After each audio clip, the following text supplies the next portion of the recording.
그래서 다시 한번 보면 이렇게 5대 전략이 이렇게 국정운영 5대 전략이 이렇게 정리가 되는 거죠.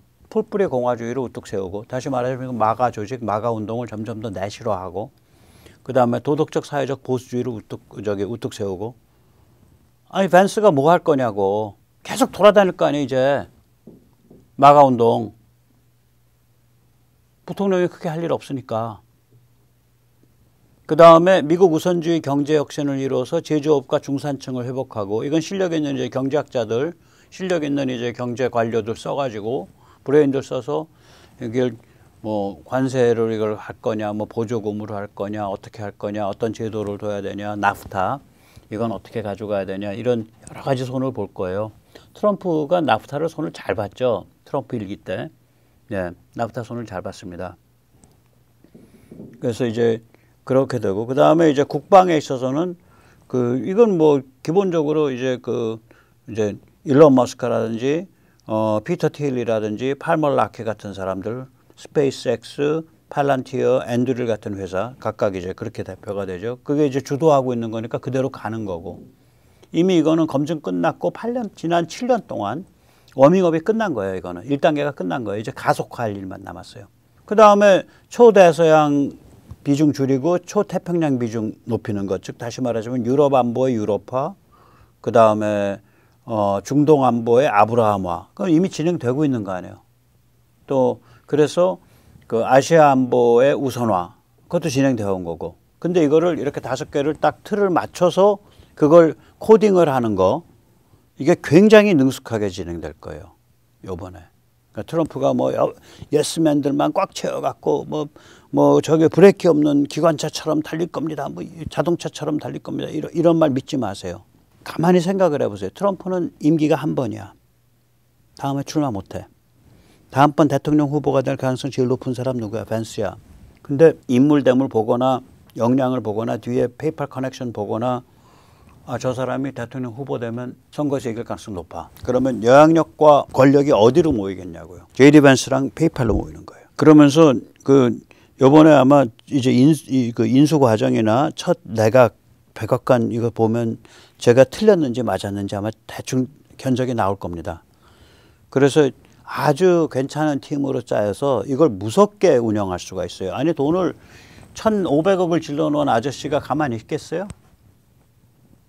이걸 다 메이크한 피터 틸 같은 사람이 가만히 있겠어요?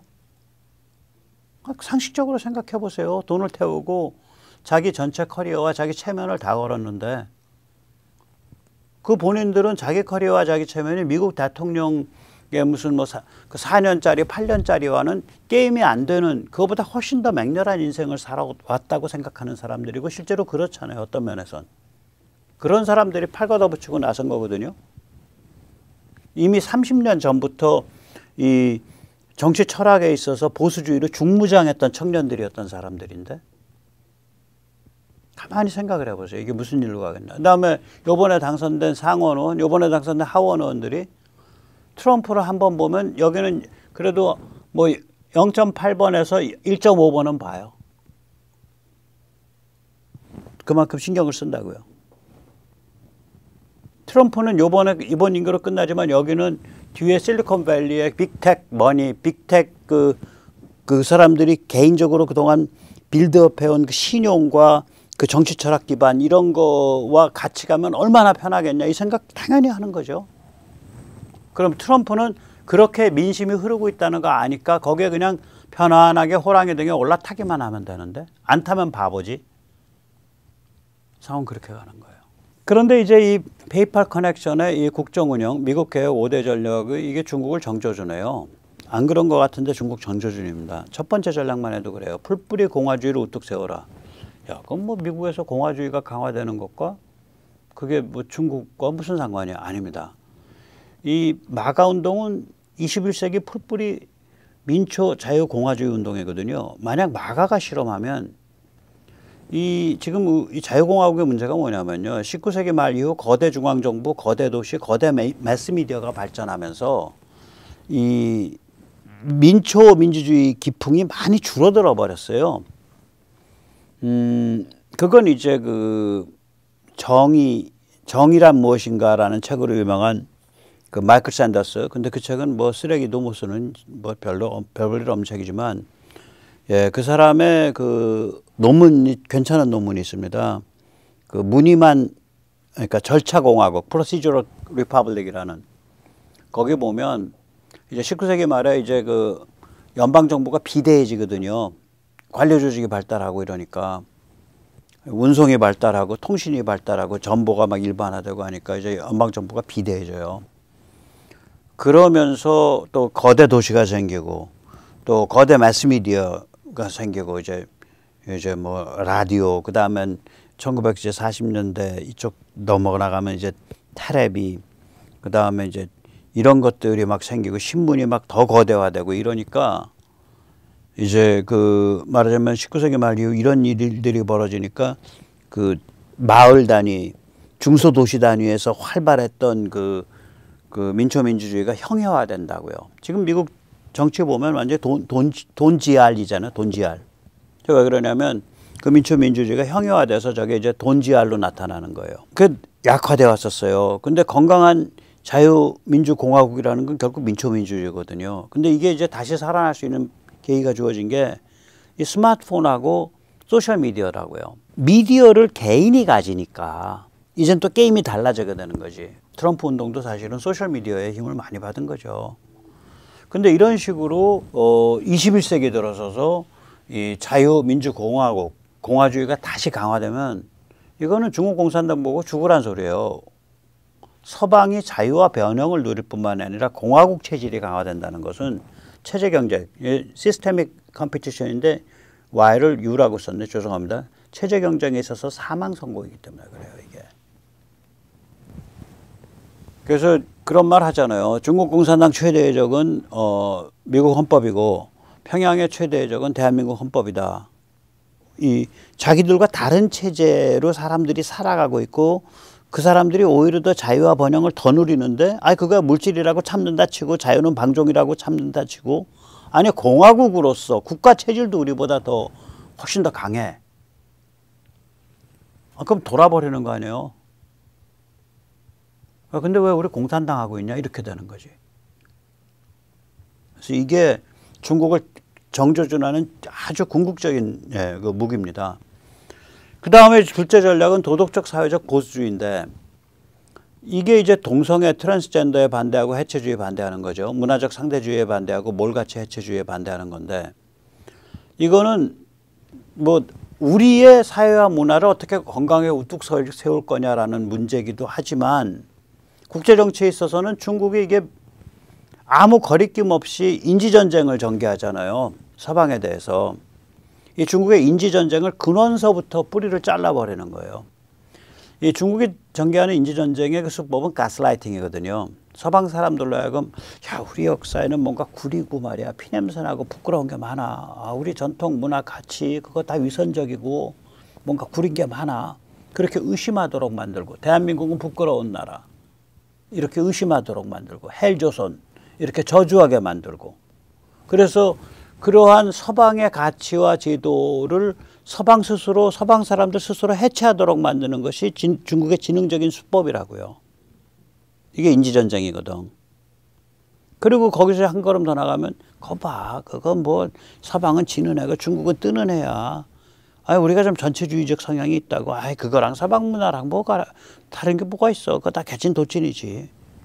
이런 이제 생각을 갖도록 만드는 거죠. 그게 인지전쟁이거든. 근데 도덕적 사회적 보수주의가 강화되면 그게 씨도 안 먹어. 됐고요. 우마우동 가세요. 뭐 이렇게 되는 거지. 이게 씨가 안 먹으면 중국은 해볼 도리가 없어요. 서방을. 셋째 전략은 뭐냐. 미국 우선주의 경제혁신을 이뤄서 제조업과 중산층을 회복하라 인죠. 미국 경제가 약화되고 미국 중산층이 몰락하면 중국을 이길 길이 없어요. 경제와 중산층이 안보의 필요 조건입니다. 그렇잖아. 중산층이 다 없는데 사람들 다 손가락 빨고서 저기 살고 있고, 아주 그 뭐 세계를 떠다니는 잘난 그 부호들만이 뭐 폼을 잡는 그런 사회인데 그 누가 마음 붙이고 살겠어. 예. 넷째 전략은 국방에 있어 초연결 AI를 기반으로 우주부터 바닷속까지 전 영역을 지배하라. All Domain Dominance 이렇게 되는 거거든요. 이거는 아까도 말씀드렸지만 지구 전체에 깔린 수백만 수천만 개의 센서와 수천만 개의 이펙터 타격 무기가 네트워크로 연결되고 이 네트워크 위에 모든 상황을 실시간으로 감지하고 타겟을 식별 추적하는 인공지능 AI가 돌아가죠. 이것이 초연결 AI 나이프죠. 그러면 이 같은 체제가 이제 갖추어지면 중국은 이제 제1도련 안에 얌전히 갇혀있는 통조림 신세가 돼버리는 거예요. 이게 어떠한 도발도 못하게 돼요. 숨도 못 쉬어요. 그래서 이제 이 5개를 이렇게 다 보면 5번째는 뭐냐. 초대서양 트랜스아틀란틱의 비중을 줄이고 초태평양에 집중하라잖아요. 유럽 안보의 유럽화, Europeanization of the European Security, 중동 안보의 Abrahamization of the Middle Eastern Security, 아시아 안보 우선화, Prioritization of the Asian Security잖아요. 그러면은 이렇게 되면은 이게 이제 힘이 이제 다 분산해서 이제 다 책임을 져주니까 미국의 힘이 다 어디로 모이겠냐고. 이런 조정이 완성이 되고 나면 미국의 힘이 동아시아 제1도련에 집중되죠. 이때 한국, 호주, 일본은 가장 중요한 영내 동맹이 되고 대만은 가장 결사적인 고슴도치가 되죠. 필리핀, 말레이시아, 베트남은 중국 입장에서 미치고 환장할 토박이 저항 근거지이며 동시에 미한, 호, 일의 작전 기지가 돼요. 그래서 항행의 자유를 실현하는 해양 루트 수호기지가 돼요. 이 필리핀, 말레이시아, 베트남이. 중국에게는 해양 진출을 차단하는 저항기지가 된다고요.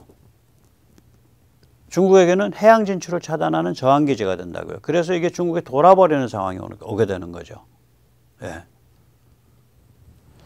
그래서 이제 우리가 마지막에 좀 살펴볼 게 있죠.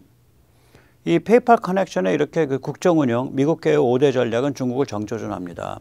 이게 다 트럼프라든지 뭐 이런 사람들이 하던 일이에요. 사실은 그 아까 그 국방개혁도 트럼프 때 2017년에 그 트럼프 정부에서 임명했던 윌 라퍼가 국방부에서 물꼬를 튼 일이에요.